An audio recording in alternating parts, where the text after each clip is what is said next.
1 2 3 গো। আসসালামু আলাইকুম, শুভ সকাল খুলনা। আজকে আমরা খুলনা নদী বন্দরে আছি।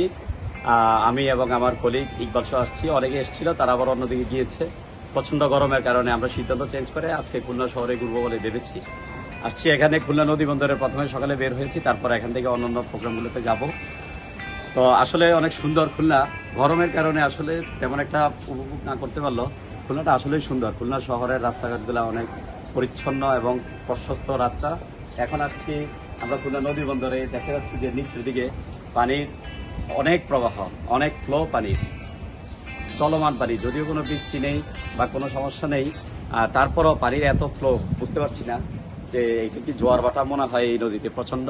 আর খুলনা নদী বন্দরে তেমন লঞ্চ দেখা যায়নি। সবগুলা লঞ্চ হচ্ছে সুন্দরবন ভ্রমণের জন্য পর্যটন ট্যুরের লঞ্চ, এবং সবগুলো দাঁড়িয়ে আছে এখানে। অনেক বাইরে অনেক ট্যুরিজমের জন্য অনেক প্যাকেজ প্রোগ্রাম এরকম অনেক প্রতিষ্ঠান আছে যারা বাইরে থেকে আয়োজন করে থাকে। তা আমরা কিছুক্ষণের পরে আমরা আলাপ করব যে আমরা যদি ছোট কোনো গ্রুপ আসি আমরা সুন্দরবনে ট্যুর করতে পারবো কিনা ভবিষ্যতে, সেটা নিয়ে আলোচনা করব। ইতিমধ্যে আমরা আসছি একটা বড় গ্রুপ, আমরা হয়তো পারবো। ভবিষ্যতে যদি ফ্যামিলি থেকে আসি আমরা ট্যুর করতে পারবো, তাদের সাথে আলাপ করে নেব।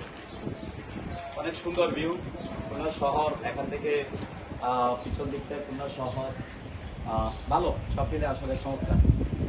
সবাইকে ওয়েলকাম জানাচ্ছি খুলনা শহরে এসে খুলনাকে এক্সপ্লোর করার জন্য, পর্যটন কর্পোরেশনের জন্য খুব অপার একটা সম্ভাবনাময় জায়গা হচ্ছে খুলনা।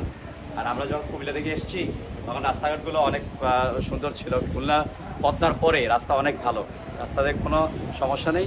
একেবারে এক্সপ্রেস হয়ে কাকে বলে, আমাদের কুমিল্লা অঞ্চলের চেয়েও এই অঞ্চলের রাস্তাঘাটগুলো অনেক ভালো। আমার মনে হয় এদিকে সরকারের আলাদা একটা নজর আছে, বুঝতে পারছি। তো যাক, আমরা আশা করবো যে আমাদের কুমিল্লা অঞ্চলে যারা ভ্রমণ পিপাসু আছেন আপনারা অবশ্যই এইসব এলাকায় এসে ঘুরে নিজেদের বিনোদিত করবেন। ধন্যবাদ সবাইকে, ভালো থাকবেন, আল্লাহ হাফেজ।